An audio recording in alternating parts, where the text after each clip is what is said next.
All right. Hello, everyone. This is Trip, and returning to our ongoing little Christology conversation here is Paul Capitz, who went for his lecture and our Q&A. We discussed liberal Christology. And today we're talking about process Christology, and the reading was from a number of different kind of process Christologies. The lecture I did basically how I do it.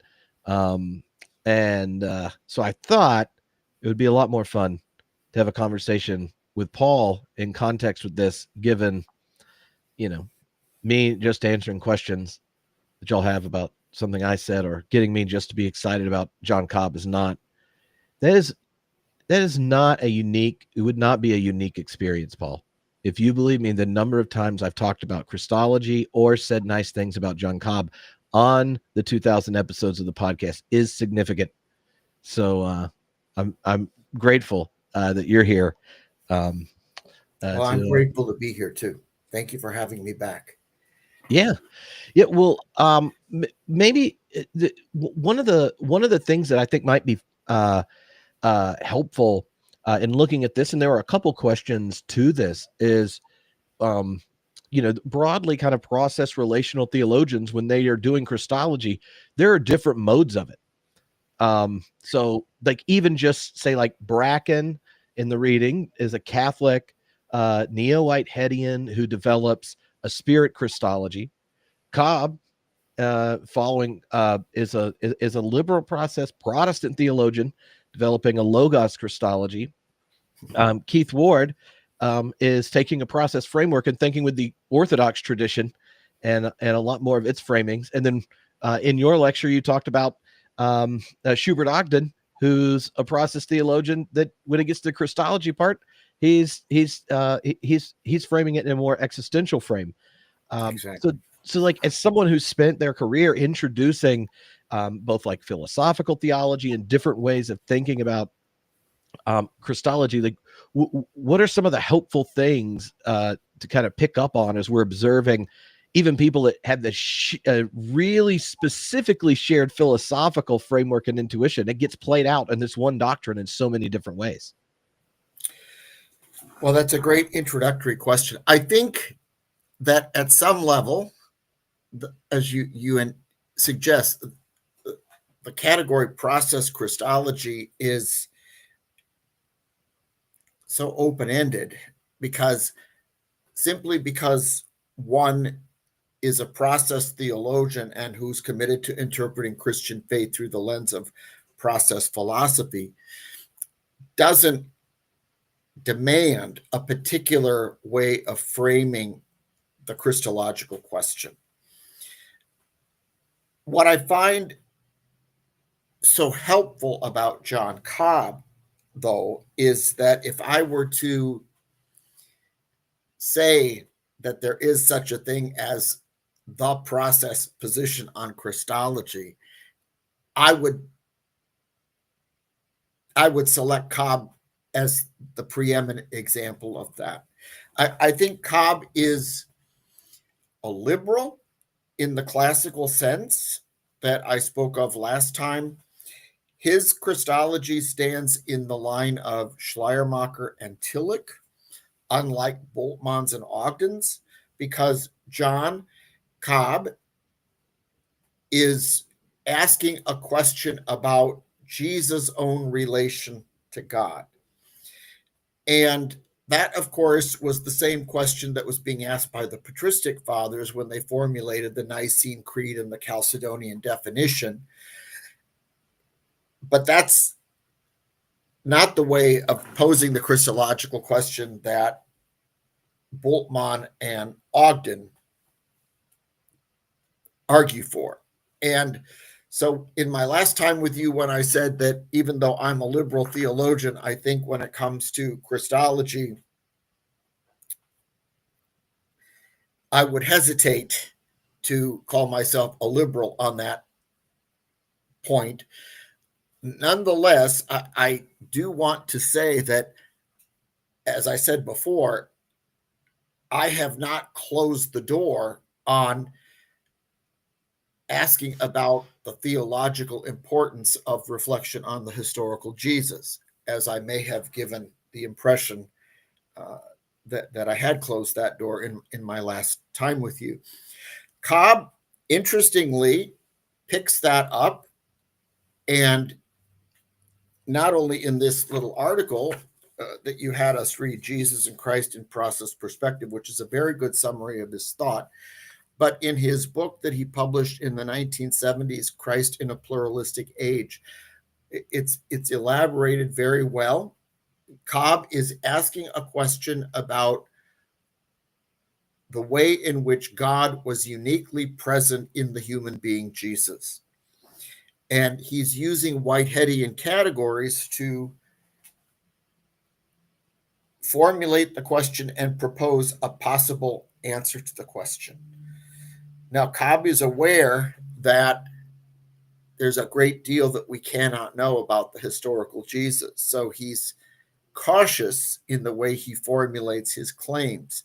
In this little article we just read, he makes it clear that he's engaged in speculation, speculating on how, given a Whiteheadian understanding of how God is related to the world, God could have been uniquely present in Jesus. And I find Cobb's elaboration of this line of thought plausible. I'm not going to argue against it. I don't think I would go out on a limb to defend it, however, because I think that if one is going to make historical claims, then one has to be prepared to die by historical claims, if you will. If you're going to live by historical claims, you have to die by them. Whereas I think the strength of the Bultmann-Ogden position is that it does not get tangled up in historical questions about Jesus' own personal subjectivity and his relationship with God. But as I was anticipating this conversation with you, I was remembering something that one of my teachers in seminary said that I thought was so wise. He said that there's no such thing as a problem-free theology. Every theology has its problems and its vulnerabilities. So one has to decide which problems one's willing to live with and which one's not willing to live with. And so Cobb's might be the best way to go here. What I really wish is that we could have a conversation in which John Cobb and Schubert Ogden are hashing these issues out in our presence.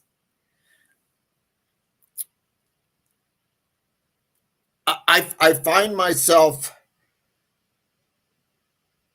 as you know, so engaged by Cobb's work, no matter what issue he's talking about. Cobb was such a beautiful human being and such an articulate theologian, and there was such a wonderful unity between his heart and his mind that the last thing I ever want to do is try to oppose John Cobb, because that's not what I'm interested in doing. Although I think that Ogden's position is better in the sense that it's less vulnerable to certain possible weaknesses that might inhere in Cobb's position.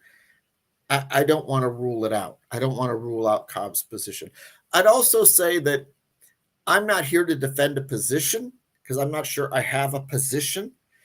I have a perspective, a way of approaching these questions that's been very shaped primarily by Ogden and Bultmann.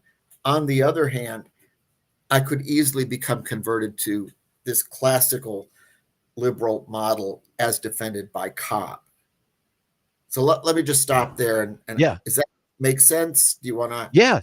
No. And that tension between the two was something, especially when I was working on my dissertation, played out where, in my defense, I had people on the committee read me differently, where one of the people on the committee read my book as very much a in the Schleiermacher train, and the other was like, this is a process theologian doing hermeneutical theology. And there were a couple questions around this, and so I'm interested in what you think, partially because even while I was working on it was when you were on sabbatical in Claremont and we were reading Roger Haight. And so in the book, I put there's this whole conversation between Roger Haight and Joseph Bracken as one of the chapters, when in kind of thinking about kind of how we frame Christology, and if a constructive kind of liberal one begins with the person or work, and this kind of thing. And it's related to, let's see, Elena asked this question. She said, well, I say you can't ask who is Jesus Christ unless you're already a disciple. And I use it in the lecture, but underneath it is this methodological predicament. I feel like I might say something very similar to what you just said, right? Where I have a perspective, but there's also like I can understand the other one, and that's kind of behind this this problem, right? Like if you're going to build up from a Christology from below, what history permits, then how in the world do you get to saying something like Jesus is the Christ that is going to make the confession contingent on history, and verifying it, which is a problem for the historian, and it's a problem for the person of faith in that it changes and our understanding of it is constantly in flux. And then, like, even in your lecture, you're like, I find Dom Cross and Annie P. Sanders having these like contradictory yet intellectually compelling and moving depictions of the Christ, or Jesus as a historical figure. And then there's the other side of kind of a liberal theological thinking where you aren't going to do just Christology from above, where you're beginning with the end in mind, as if the true Christology of Matthew, Mark, Luke, and John is really Chalcedon, a theology it developed later. Now we're imposing it on past text and on present theologians. And it was in that space of like resisting the inherent limitations of below and the kind of domination of a Christology from above that I talked about a Christology from within, or that a Christology is a disciples discipline, because the title Christ is one of allegiance, right? And it's and already a confession of faith. To right. use, you can ask you to answer Elena's question. You can ask who is or who was Jesus without being a disciple. But if you're asking who is Jesus Christ, the Christ part implies faith in him as God's revelation.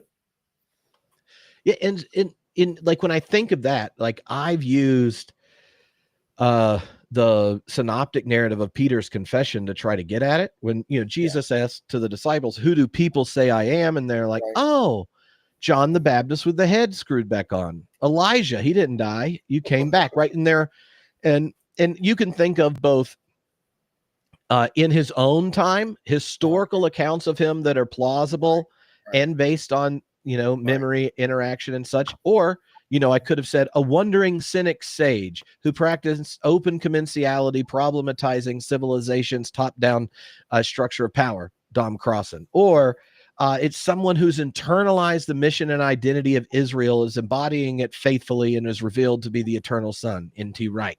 Or, and you could go through these historical constructions. And then in the narrative, Jesus says, well, who do you say I am? And when Pete is like, you're the Christ, Son of the living God, he doesn't follow it up by going, congratulations, the evidence demanded that verdict. You finally have understood history. Thanks for getting your Christology from below correctly. It coheres with Christology from above. No wonder you're the first pope. He says, my heavenly Father revealed that to you, right? And to me, the biblical narratives have this sense that the identification of Jesus as the Christ, Son of the living God, is only makes sense in the existential event that generates a community of disciples. And even then, the gospel texts themselves They know the form of the confession, right? You're the Christ, but they get the content wrong. Just a few chapters later, when Jesus is like, let's go to Jerusalem, after the Mount of Transfiguration, he turns his head to Jerusalem. Then Pete's like, wait, if you show up there, you're going to get your ass killed.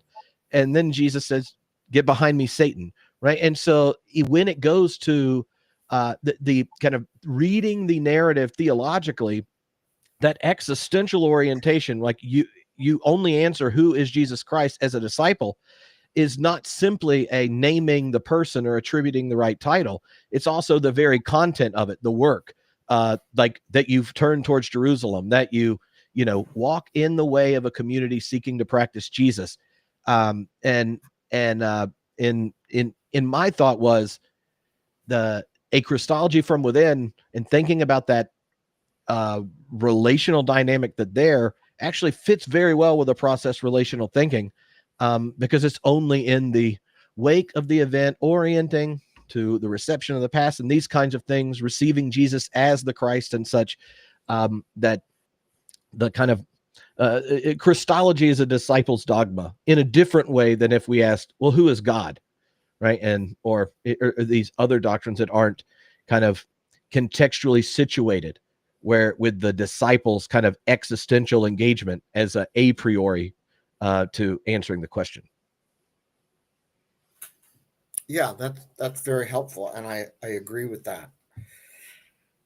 I agree. Want me to add something to it? I can't really add something to it, except the only thing I would add is that in the story about Peter, when Jesus asked the disciples, who do you say that I am? And Peter comes up with, you are the Christ, the correct answer, of course. But as soon as Jesus talks about his sufferings, as you point out, going to Jerusalem, Peter rejects this. And so that story in and of itself points out that the problem or the tension that Jesus' own fate does not conform to traditional Jewish expectation of what the Messiah was supposed to be and do. So, when Jews reject that Jesus is the Messiah, Christians shouldn't argue with them because Jesus doesn't fulfill the Jewish hopes for a Messiah. Mm-hmm. The concept, the title, and the title Messiah when being, or Christ, which is simply the Greek translation of Messiah, the concept when applied to Jesus has been transformed by Jesus' disciples. So there's something you have to discuss that when you talk about Jesus Christ too. You understand what I mean, right? Yeah. Oh, no, I think that's really helpful. One of the things about and there was a question around this that it made me think of an article you wrote that was, I can't remember the exact title, but it was something like what all theologians should know about 19th century philosophy for doing theology. Right. What every beginning student needs to know about 19th century theology. Yeah. And one of it, it was a long paragraph in the email, and I was trying to figure out a way to shorten it, but I'll tell you the predicament and then you can do this. But in it, Jeremy was saying, how do different philosophical commitments shape the way one understands both the theological question and task, and then kind of how does it bound potential answers, and why do some theologians, like the different process theologians, can make different assumptions go this way versus other modern theologians say, and they gave Moltmann or Karl Barth because they were in the first week, who obviously engage and have read the same thinkers but engage it differently. And I wonder, as a historian, when you're thinking of what the legacy of like Hegel, Kant, and such for shaping modern theology, are there particular turning points or decisions that thinkers are making that might be helpful just to know? But before they started writing theology, there are these philosophical questions that constructive theologians are wrestling with. Well, I think your point is right on. Your question is a good one. I do believe that all theologians operate with philosophical presuppositions, whether they acknowledge that fact or not, and that those philosophical presuppositions shape, may not completely determine, but condition the answers that theologians give to their own theological questions. Now, of course, this is an insight that was made by John Cobb in his early book on method in Protestant theology, that try as they might, even thinkers such as Karl Barth or Emil Brunner cannot escape, or Moltmann later on, cannot escape having philosophical presuppositions. And like me, Cobb wants to have some possibility of conversation with theologians about the adequacy of their philosophical presuppositions. John Cobb is enormously clear on this point as to what his philosophical presuppositions are, how they differ from those of other schools of thought, whether existentialism, Kantianism, Hegelianism, or whatnot, Platonism, Aristotelianism, and how his own choice of Whitehead's process philosophy allows him to rethink some old problems in Christian theology, in this case, Christology, for instance. I think this is one of the most difficult questions, the relationship between philosophy and theology. It's one of the most difficult questions in Christian theology. It gives to Christian theology a certain circularity. That is to say, if theologians not only have theological differences with one another, that is, differences in how they interpret Christian doctrine, but also philosophical differences that have to do not with Christian doctrine per se, but with the choices between these classic philosophical positions: Plato, Aristotle, Kant, Hegel, Whitehead, Heidegger, etc. Then how do you get a hold of all of the? There are so many variables at play in theological discussion. I mean, frankly, I've become more and more aware of this as I've gotten older, as well as the difficulty of being able to adjudicate all these differences between theologians, because you're also talking not only just about theological differences, but also philosophical differences. And that's why I say I have less than I wouldn't say I have a position that's watertight and that I'm ready to defend against all opposition, but I have a perspective. I know I too am aware of the philosophical presuppositions with which I operate, which are those of process philosophy, as well as a heavy dose of existentialism and stuff like that. And that leads me to have certain unbridgeable disagreements with theologians on the other side of the aisle. So, for example, Karl Barth notoriously wanted to do Christian theology without any systematic philosophical commitments.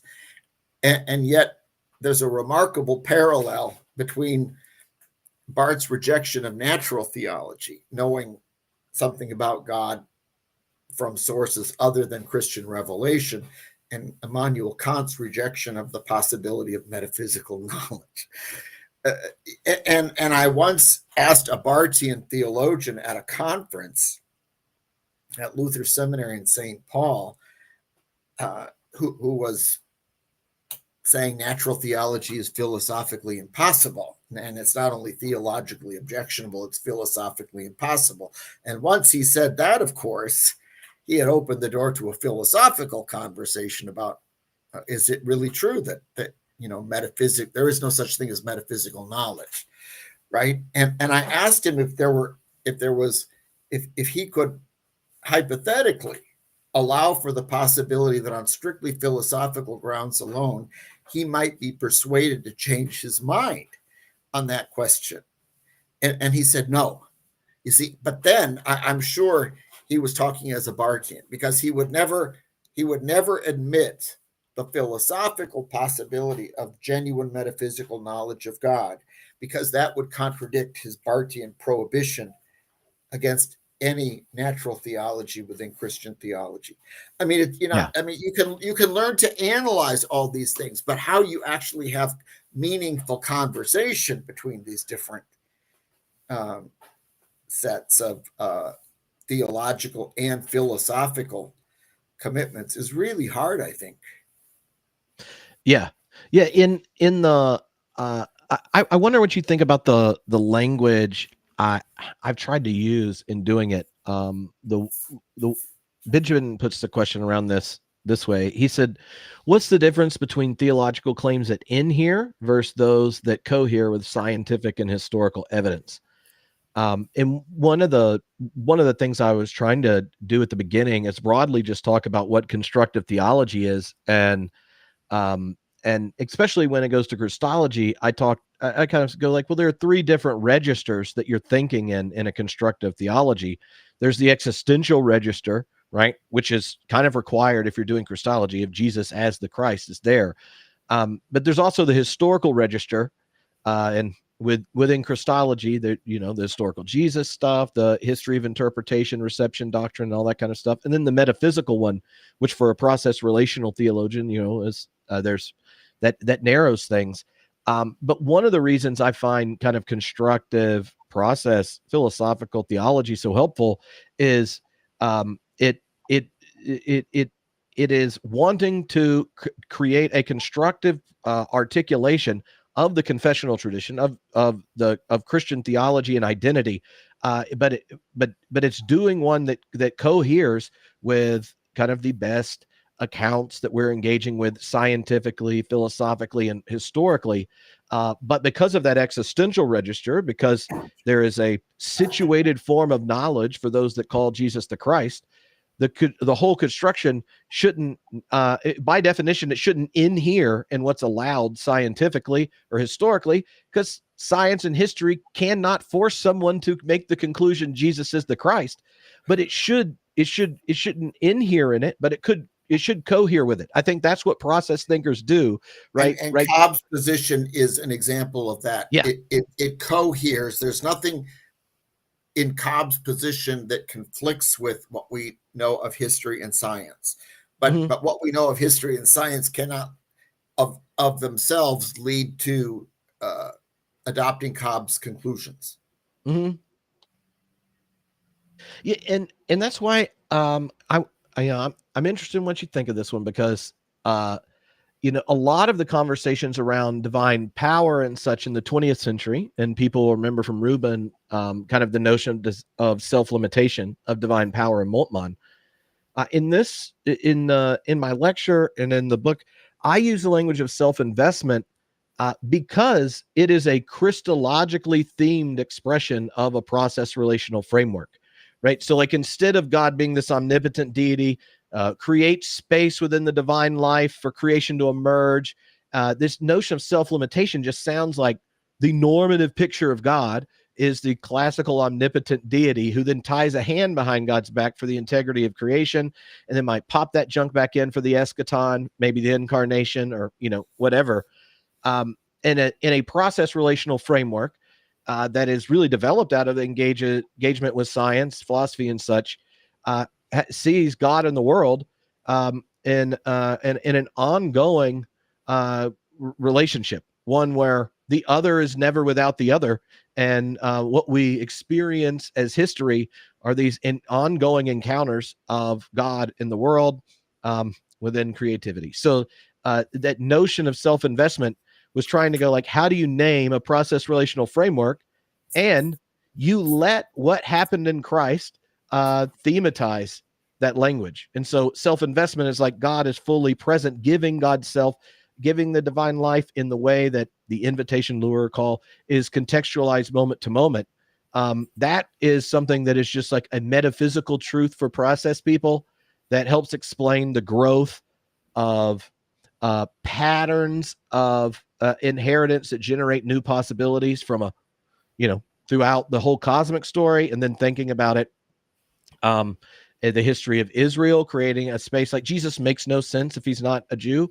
And so, like, but then that entire history is actually part of God and the world in particular relationships, namely covenantal space in relation. And so that when Frank asks that, how does the self-investment differ from concepts of self-limitation? Like, it's one of those spaces where being a philosophical theologian who wants their theology to cohere with their larger engagement in other doctrines around science, creation, philosophy, and such. It's like, how do you articulate something that coheres with it and doesn't involve, right? It coheres by creating some secret where eventually God might sneak the hand around and go. And if people ever get to read part 5 of Process and Reality, the image of divine self-investment was inspired by Whitehead's riff on the Lord's Prayer at the end of part 5, where he talks about God receiving the world in each moment, judging it with a generous tenderness, and then giving possibilities back in the next moment. And so there's, like, in every moment, there's this cycle of reception of the world into the divine life and the presentation of possibilities to the world in the next. And like, it's like taking the consequent nature for the people really into process bit. There's like a few lines on the consequent nature of God at the end of part 5 that are metaphysically distinct from most of what Whitehead says. Cobb tends to them, and Tripp just dialed it up. I just cranked it up to 11. Can I not interrupt you, but can I insert a question? Yeah. I'm curious, is there anything in Cobb's Christology or development of Christology that you disagree with? Well, that's interesting. One, the biggest place of disagreement, I don't even know if it's a disagreement, because he told me, he's like, well, I don't see anything wrong with what you said. But when you think of kind of in the lecture, I talk about the 3 powers of every moment of becoming. When the possibilities of the divine are the gift of possibilities into the moment, contextualized for the situation, are understood as the gift of the divine life, it creates a context where Cobb's where the eschatology gets a lot closer to Marjorie Suhaki's, right? Where what's being given in every moment is not just possibilities of the divine mind's eternal, holding of love, beauty, truth, goodness, adventure, and zest, and then it's presented to the creature contextualized. That giving is the giving of the divine life, in a sense, having metabolized the world as it has become, and God's giving God's self to the world. And it's in that dynamism that both I allow a process framework, assuming the existential risk of, locating yourself that way, to both go, Jesus is the image of the invisible God, and he makes God visible through his full faithfulness as a human. He images the divine. And so as Christians, we hold it distinct in particular, not just in the sense of Cobb, like primordial nature of God's internalized, but it's actually the kind of a slightly different step, in the sense that we receive the image of God through his full faithfulness. He points at it in Structures of Christian Existence. That's how he kind of talks about the field of force, or the field of love generated by the Christ. But if the presentational immediacy of divine fidelity is not just the prioritization of past fidelity, but the invitation of future possibility, then divine self-investment can be similar to how Lewis Ford sees possibility as the world's future in God becoming present. in a non-coercive way. So the answer to how do you have incarnation without divine invasion, which is something Cobb's answering, and in my book I answer, metaphysically, the same thing is the answer for how do you get eschatological consummation without divine invasion. It is the kind of reciprocal wholeness opened up, revealed as a possibility for all through Jesus' own faithfulness. And it's kind of like a blending of stuff that Marjorie Suhaki and Lewis Ford had done before in a process frame. But nothing that's opposed to what Cobb is doing. No. I probably would understand the historical Jesus differently, but how would let's take that. How would you understand the historical Jesus differently than John Cobb? I think part of his now, one time I did this little paper at Claremont where I was like, your Christology didn't change, but your historical Jesus did between the 70s and the 90s. You told that to John Cobb? Yeah. And he goes, oh, you're right. And it was just like, well, what did you mean? What did you mean? So early on, it was all really around Jesus eschatology. How do you understand the eschatology or apocalypticism of Jesus? And so for me, when I first got into Cobb's, like most liberal theologians are uncomfortable with Jesus being too much of an apocalyptic Jewish prophet. So if they are looking at the book of historical Jesus books, they're going to opt for the one where Jesus doesn't seem as completely foreign as if Schweitzer was on the bookshelf or that kind of thing. I came into starting to think about, with a process relational framework, that the tradition itself is the fruit of God's ongoing self-investment with Israel. And so what is the historical context for which apocalyptic or eschatological hope emerges in Israel? And you spend time looking through the Hebrew scriptures, and this is plenty of Jewish biblical scholars will point this out, right? Jewish people were tenaciously committed that there's one good, loving God who made the world, and history is rather committed to creating counter testimony. Human beings suck, and we start killing people. We get in groups and do it. We create nations and do it. We've been destroying stuff, and you could send the right king, the right prophet. You could bless a people of the covenant, and no one can quite figure out, like, in what ways you're going to generate a world and a history that coheres with the tenacious fidelity of like a monotheistic loving God who hears people in bondage and comes to them, right? And so when you think of that history, and in it you get empire after empire after empire, and then, well, what if God is indeed the one good loving God of creation? How do things get set right? And it's in that context, near the end of the Hebrew scriptures in the intertestamental period, where the apocalyptic imagination emerges. And it's like, we know who God is. How will history give testimony to it?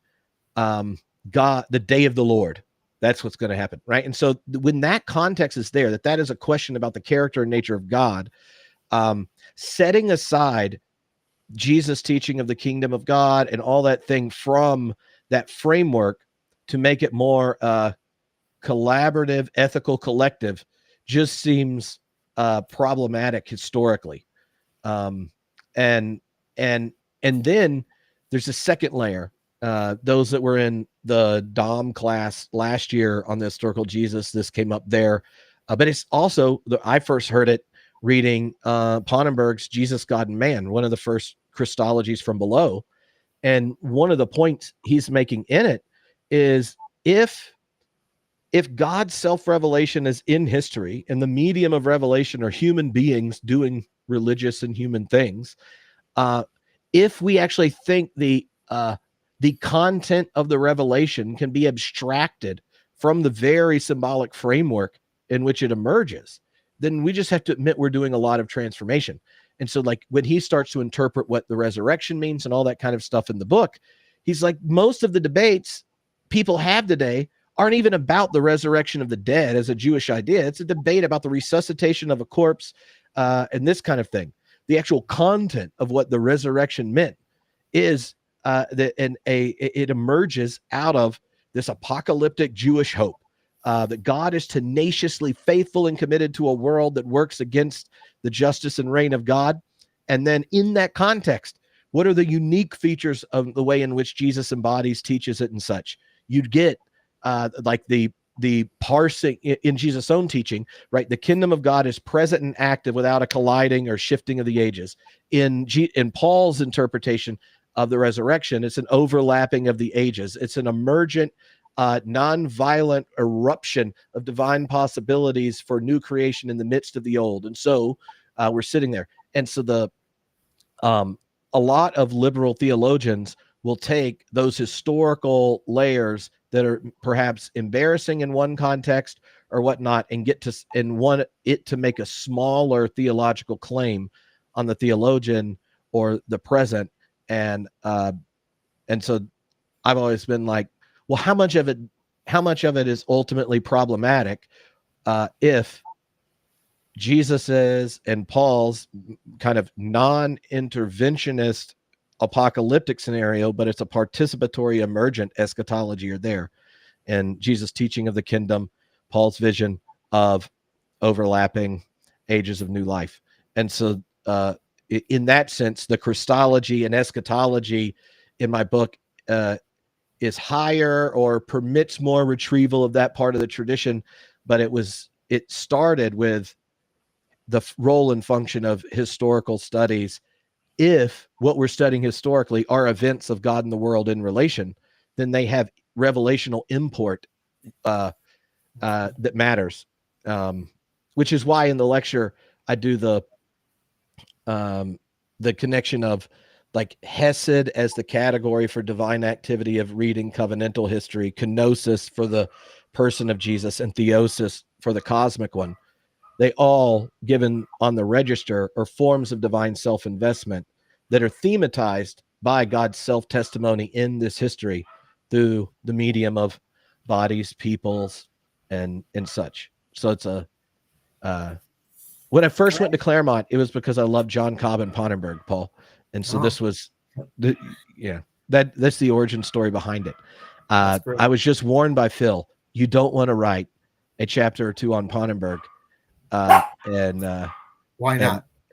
Because him and Dolfert were on my committee, and he's like, you're going to have to be a lot more comfortable with German if you want to sit I see. And get quizzed by Dolfert and Clayton on Ponnenberg.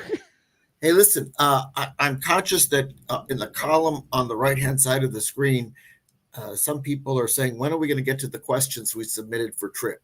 So let's not lose sight of those questions. Yeah, there are 4 or 5 of them that just got answered in my long. Yeah, I know that, but let's okay. Here I'll put. Let's see. Some of these might not take long since we just talked about it, but if Jesus was fully faithful rather than sinless, how does this change our understanding of humanity? His humanity. Yeah, of Jesus's humanity.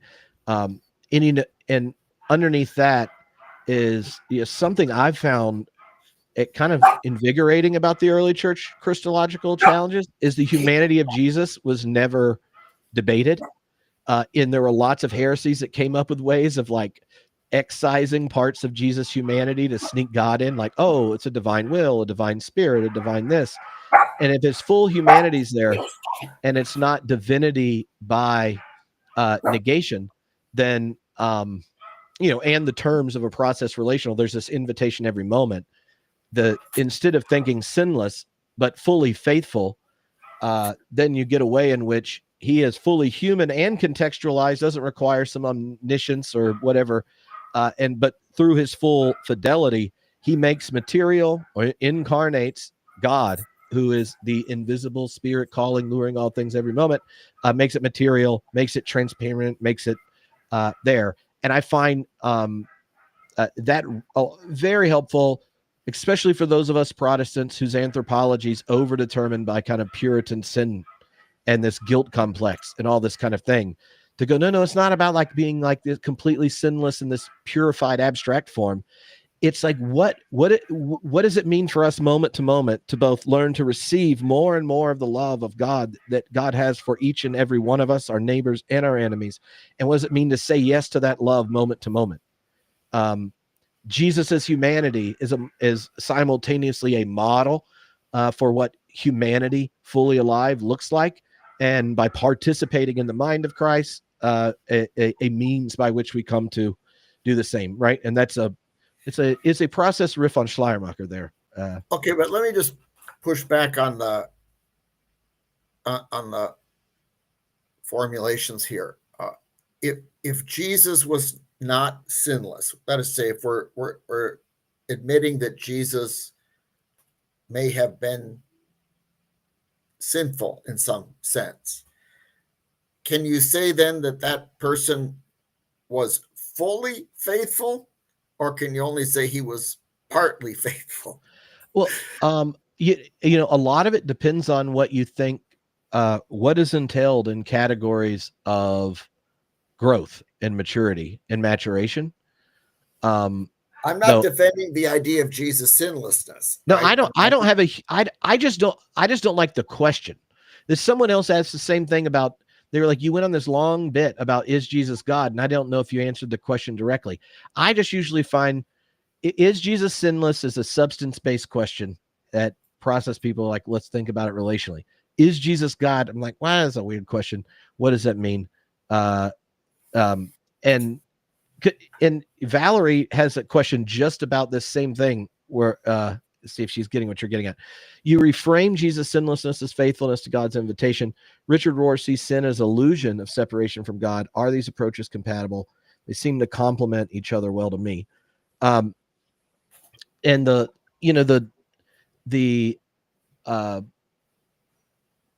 want to speak for Richard Rohr, but there is an illusionary sense, right? If metaphysically God and the world, God receives the fullness of the world moment to moment, then separation is an illusion, but it's an illusion that makes material consequences. In my first book, I used like the like kids' game of cooties, you know, like cooties don't exist, but if everyone believes they do, they shape material reality. And it's not like cooties are sin, but cooties and the way materiality gets shaped is shaped by the consequences of sin. When it goes to the Jesus sinfulness or faithfulness, in the lecture, in the book, I use the story of the Canaanite and Syrophoenician woman to think about it.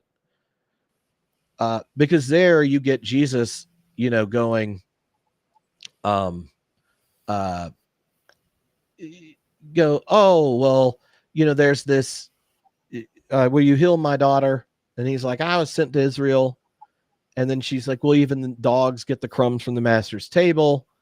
And then Jesus heals the child.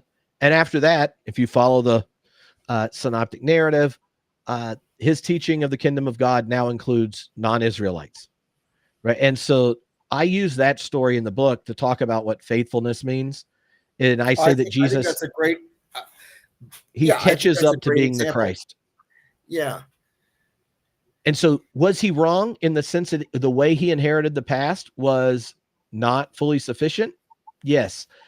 Is that what we're judging, or are we judging and assessing him precisely because he receives judgment from the ethical, not differently gendered other and her voice is treated as the invitation of God. And after that, the kingdom now includes people beyond Israel. Like, was he being sinful before and then became faithful? Well, if you want to use these abstract notions, which a lot of early church theologians did, right? It was an embarrassing story where we have these interesting sermons of people trying to figure out how Jesus got taught a lesson from a woman from another tribe. But if we're thinking relational terms, then it's actually an expression of what growth and fidelity looks like. Faithfulness allows the other to become the word of God. I completely agree with that, right? All right. Um, what let's see.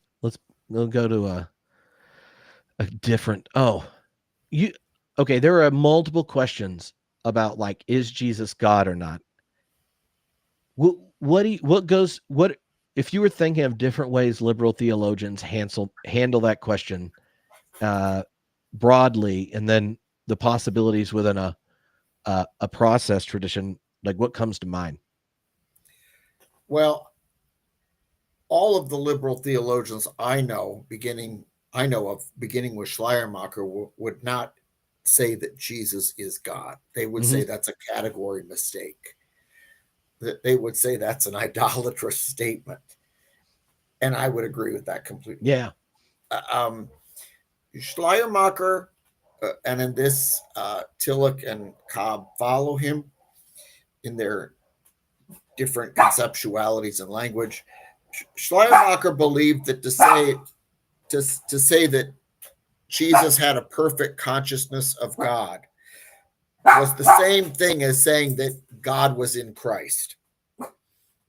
So he's trying to rework that high Christological tradition, but in a way that avoids the problem of a statement like a simple, unqualified statement, Jesus is God. And I think that's the only way you can go. Cobb is trying to talk in this article and in his larger book on Christology, he's trying to talk about the unique or distinctive way that God was present in Jesus. But again, Cobb's never going to say that Jesus was God or is God. And that's one of the differences that happens when, broadly, when you're thinking about the person of Jesus. Some theologians begin with logos or Sophia and then contextualize, right, the eternal reason mind of God, and how is that related in any particular unique way to the person of Jesus. And then other trajectories begin with kind of the imminent presence of the Spirit, and the particularity of Jesus emerges, out of that. And that's one of the differences in the readings between Bracken and Cobb is Bracken is doing a spirit Christology, and Cobb's is a form of logos Christology. But the thing I tried to do in the lecture and in the book is, in that section I use, I think, 5 of the highest Christological statements that are actually in the New Testament, none of which are Jesus is God, to just go like, this is like whatever created a context where Christology demanded saying something like Jesus, the historical person, is God, is not the only internally consistent conclusion of all these phrases, like image of the invisible God, firstborn of all creation, lamb slain before the foundation of the world. Like, I go through those and are using them intentionally to do it, along with the 3 earliest language of confession in Scripture, like where Paul's quoting something, or the earliest Eucharist liturgy in the Didache. I'm use all those images just to go, if your concern is, have you answered the true false question, is Jesus God, correctly? I, along with Matthew, Mark, Luke, John, Paul, the Didache, would just like to go, I don't think it's a good question. But if you were asking, is Jesus the image of the invisible God? Is he, like, an insert those language that's there? Well, here's a way you can articulate that in the present. And my goal in doing things like that is really responding to so many other Christians who just think, if you answer that question wrong, you are obviously liberal, means not seriously Christian, as opposed to devoutly, intensely, and intellectually critical expression of it. Russell just posted a question here. Didn't Nicene Christianity say that an eternal person, the Son, assumed human nature in Jesus? Yes, it did. Uh-huh. Isn't that how they would say Jesus is God? Yes, they would. Let me, before I saw Russell's question, I wanted to make a point anyway that's germane to this question. You have, in the patristic development of the doctrine of Christology, that is in the 4th and 5th centuries, from the Council of Nicaea in 325 to the Council of Chalcedon in what year was that? 451. 51. Okay. You have a competition and a struggle between two different schools of thought, the Alexandrian school and the Antiochene school, and they have different concerns. The Alexandrian tradition is concerned to affirm that Jesus is one person, not two. The Antiochene tradition is concerned to affirm that Jesus has two distinct natures, human and divine, and they cannot be confused with one another. In spite of the fact that Chalcedon, the statement of Chalcedon, is supposed to be a harmonious balancing of the emphases and concerns of these two schools, the truth is that the Alexandrian school got the upper hand and subordinated the emphases of the Antiochene school.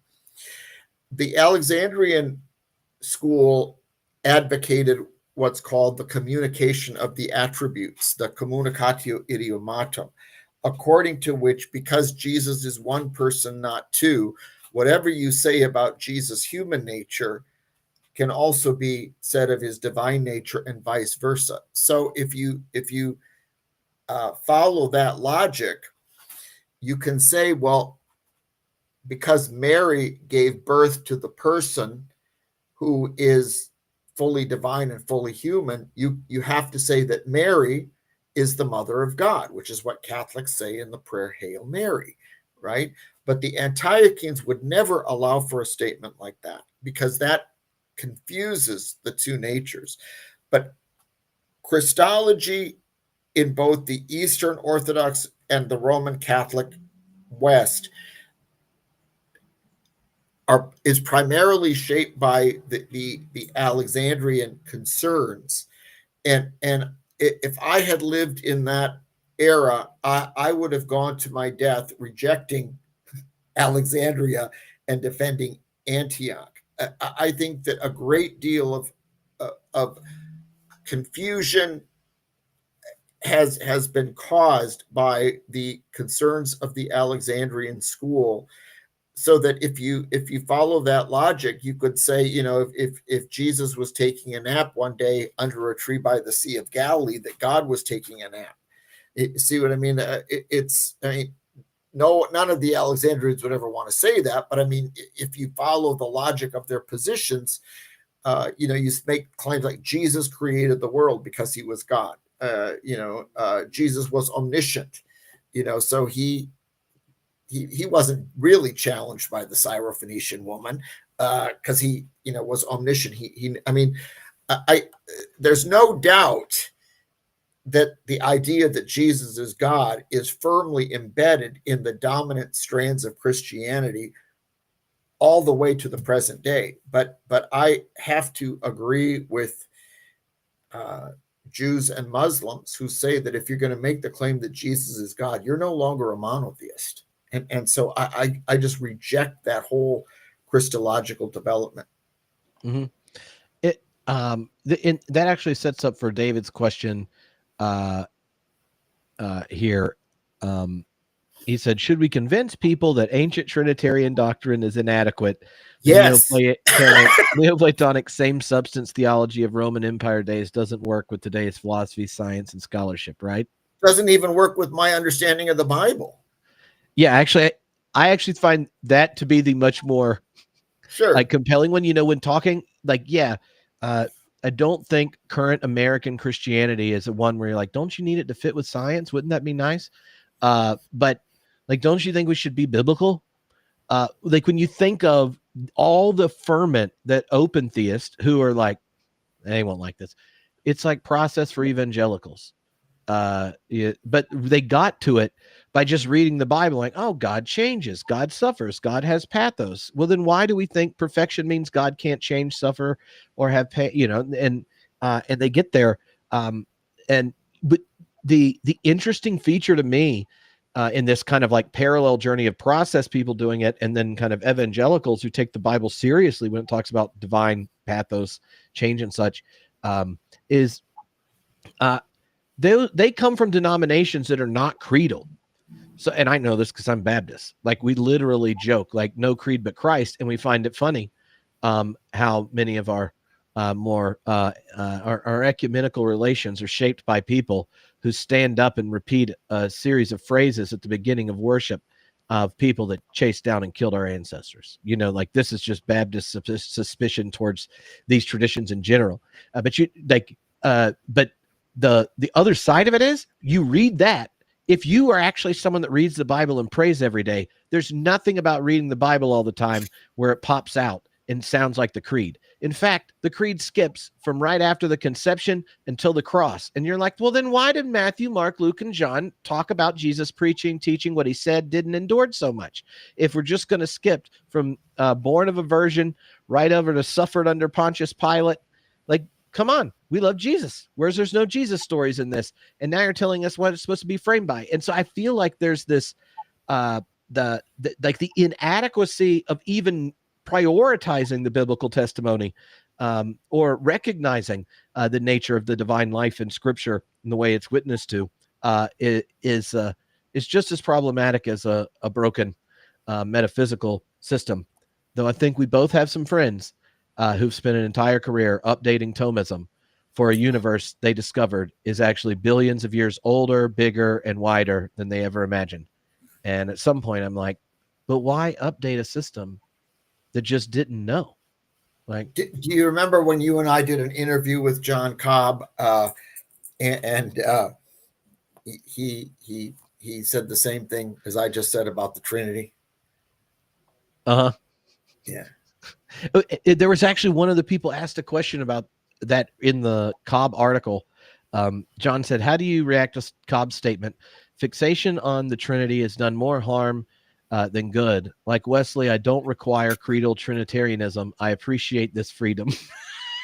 I agree completely with that.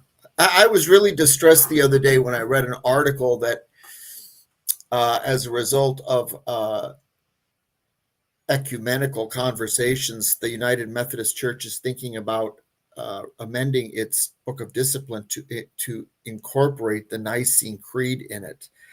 And I'm going to try to write to someone and argue against this, because it's an example of the one-sided ecumenism that I think has done so much damage during my lifetime. I'm not anti-ecumenical by any means. I mean, I appreciate that there are different traditions with different perspectives, and I don't think mine is unambiguously true and good and everybody else's is absolutely false and pernicious. But the Eastern Orthodox are not going to embrace the Methodist articles of religion. They're not going to embrace Luther's doctrine of justification by faith alone. I mean, it's a one-way ecumenism in which we Protestants keep losing more and more of what makes us Protestant out of some supposed belief that if we only would agree on what the first 5 centuries of the church taught, we'd all be happy and hold hands. If what the church taught in the first 5 centuries is what defines a true Christian, then I'm not a true Christian. And I'm never going to be one. I'd rather be a Jew, a liberal Jew than I can affirm the existential motives at work in Trinitarian doctrine, and I believe that my own Christology and doctrine of God can do justice to those, but you do not need the doctrine of the Trinity. All you need is adequate doctrine of God. In one of the I find the doctrine of the Trinity to be one of the doctrines where you either have the most useless theology developed or some of the most creative, and it kind of depends on the thinker and the way the doctrine functions. But if you are thinking process in a process category, Bracken develops a Trinity, and most of the time in a process framework, the way a Trinity functions is thinking about um, the like the divine energy, the forms of divine energy, and then the receptacle of being, and usually like creativity in Whitehead, or if you're a neo-Whiteheadian, God, right? Like the ground function in Tillich, or the creativity becomes the Godhead for process But Trinitarians. why do you even need? But I mean, there's something so artificial about these attempts Do you think it's to because they're make part of everything traditions conform that to a haven't? Trinitarian formula. You know what I mean? Yeah, I just don't. Some Russell asked another question. Who are some of your favorite explicitly Trinitarian theologians? I'm not sure I have any, but I will say that uh, I like the Elizabeth most Johnson. well, I liked her book. I thought, Uh, if you're going to be a Trinitarian, I mean, she's doing that was a very She Who is a very creative book, but that doesn't mean she convinced me to be a Trinitarian. oh, I just appreciate what she was doing with her own feminist concerns, given that she's a Roman Catholic, right? mhm. And but I would say that the only Trinitarian doctrine that I ever thought really made complete sense to me is Hegel's. Hegel completely he takes the doctrine of the Trinity as formulated by the church fathers as the key to unlocking the true philosophical nature of God. But what he means by that is that uh, God is spirit, not substance. Yeah. So that Hegel's very conscious that he's not speaking of three persons, Father, Son, and Spirit in the traditional way. But the key is that God is spirit, which means that God has a relation to God's self. It's self relatedness that's the key insight. Now, if that's what you're talking about, but that's not what the Eastern Orthodox and all these uh, you know people are talking about today who want to resurrect the doctrine of the Trinity. But Hegel's is I mean, I was really I found that very compelling, but I Yeah. really wouldn't call that a Trinitarian doctrine in the usual sense of the word. Mhm. You know? I don't I and if people are interested in Hegel's Trinity, Peter Hodgson's little book on the theology of Hegel gives a beautiful I, account I of it. like Peter's work a lot. Peter, yeah, I mean, I'll go with Peter, but Peter isn't asking me to affirm all sorts of intellectual nonsense. Lisa Joan wants to know if we can have unity without uniformity. Well, ideally, but we can't even have it in the United States. Well, I mean, I guess the process answer would be like we do have unity without uniformity. It's just brought into the divine life moment to moment, judged, and new possibilities are given. The the what do you think about? Here's I the first version when I recorded the lecture was over 90 minutes, so this whole section got cut out on that often Christology generates the questions that set up for developing Trinitarian doctrine.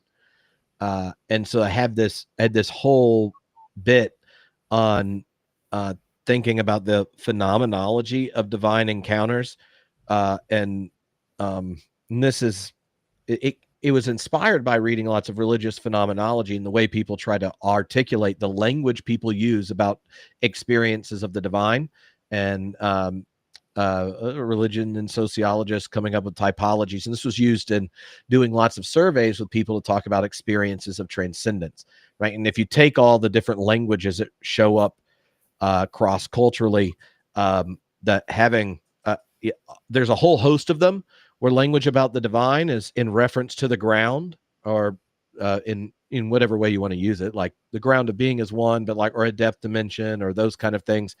Others, language of divinity is in this deeply personal sense of a thou and other, and then other images are about the between, about the kind of resonant energy, and if you think of those like as parts of the human experience and encounters with the divine that any constructive philosophical theology should include, then that I find those language in preserving their uniqueness and not collapsing them into each other which some ground of being theologians get rid of the personal, and it's, it's sublated into the ground, and vice versa.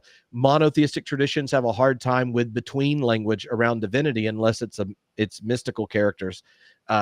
So using the ground, the between, and the personal, and using that to both help, like what are we doing when we're using Trinitarian language, is actually is preserving space for the fullness of like the different phenomenological encounters with the divine. And then how they show up in the life of Jesus and in the early church's references to the experience of Jesus. You get all three. Listen, if you could, I think you're on to something, and Hodgson and Hegel would agree with all of that. Tillich would too when he talks about a living God. But the only kind of Trinitarian language that I'd affirm, which is I think what you're saying right now, is if you could convince a Jewish theologian or a Muslim theologian to be Trinitarian in that sense without being explicitly Christological. Yeah.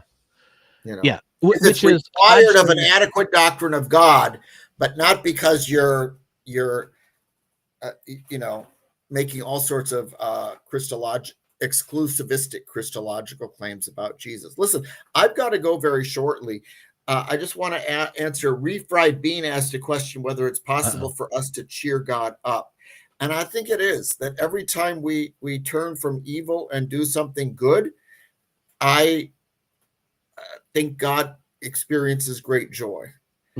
And so that's a great question.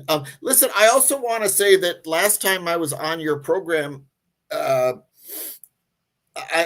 asked people if they might be interested in a class on liberal theology, and I got a number of responses. And I got a response from Tom Ord, whom everyone knows, and Tom and I have had some correspondence, and we have agreed to do this class together as a co-taught thing, but it won't be until 2026.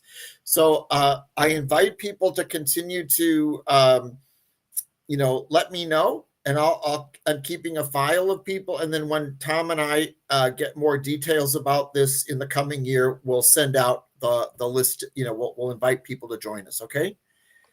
So that's awesome. And here's a short story for the end. Thinking of the question here about, is it possible for us to cheer God up? The first time after my senior year of college, I took Summer Process Institute week-long intensive, where the first half of the day is with Marjorie Suhaki, second intro to process, second half of the day is the problem of evil seminar with John Cobb, and Marjorie in high quality Marjorie explaining the reciprocity of God in the world, and she makes this point, like, you change God, like how you respond and what you bring into the world changes God, and that's the world God is living with in the next moment. And people are trying to make sense of this, especially the more conservative. Really, I don't know how to make a difference to God. Like, God's God. Like, what? And she goes, well, what do you think God spent all this time trying to get prophets to do something? It's because it makes a difference to God. And she was talking about prayer, and then we're wrapping up, and she goes, oh, I have a small example of this. And Marjorie, she goes, one of the unique ways process people pray in a unique way, once we realize that we contribute to God as well as God contributing to us. And so one of the ways of learning to think process is after intercourse, where both of you have come, then you tell God you're welcome.